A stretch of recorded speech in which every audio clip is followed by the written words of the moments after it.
Both of you.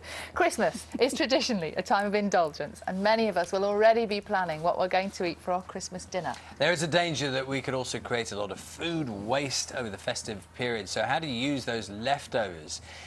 Chef Andrew Nutter is here, and you've brought in a whole lot of stuff that will be familiar. Because we do go and buy a lot of food at Christmas, and it is you're one of those. I'm a bit like that. You don't like waste. I'm really thrifty, me, and I just like to see things used. Start with the one that the turkey, because often turkeys are too big, you've got stuff left over. That's it, but why not sort of indulge yourself on the next day treating of eating maybe an Indian curry made with it? And the thing that I am quite scared of with cooking a big turkey is, is it safe to keep eating it? Well, as long as you keep it refrigerated. That's why I throw stuff away. Yeah, well, having spent 7 hours a day before cooking or whatever, the last thing that you want to do the next day. Well, no, the thing is it easy? Yeah, it is. Let's Talk us through the fish cake. The humble fish cake. Now, it's annoyed me that you didn't know really what was going on with this, right? It's basically cooked fish that you might have got. Would you turn it into that next bit? What happens is you coat it in flour, so you dust it all over with plain flour, some breadcrumbs.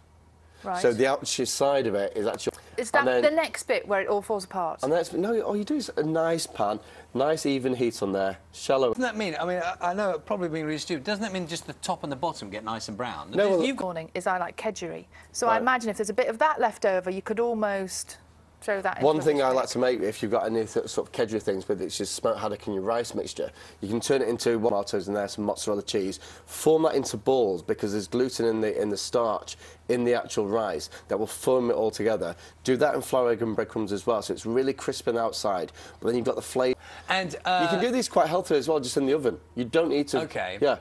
So if you want a healthy version, just bang it in the oven and it will actually toast up, but you won't get as much of a colour as those. And the bubble and squeak thing, because I love bubble and squeak. Yeah, but what is bubble and squeak? Anything. It's more so cabbage. It's basic cabbage and onions with mashed potatoes, and some people put spring onions into it, and then you can enhance it with herbs. Some people put bacon into theirs as well. But it all together, whack it in the pan, and burn it a bit. You can do. Some people do like it a bit. Isn't it? Well, granted, we have said a lot of fried things. But Christmas is for overindulging in my eyes. Yeah, let's just mention the Christmas puddings, because they're really pretty. Leftover Christmas sponge or sort of Christmas cake or sponge or anything like that. What I've done is actually taken the mixture, blended it with some ganache, which is just basically chocolate and cream, formed it into balls, and we've done two variations. So one like sort of little Christmas puddings, or the two is actually taking over the crushed up pretzels in the bottom of the packets, stuck those in as... I'm working.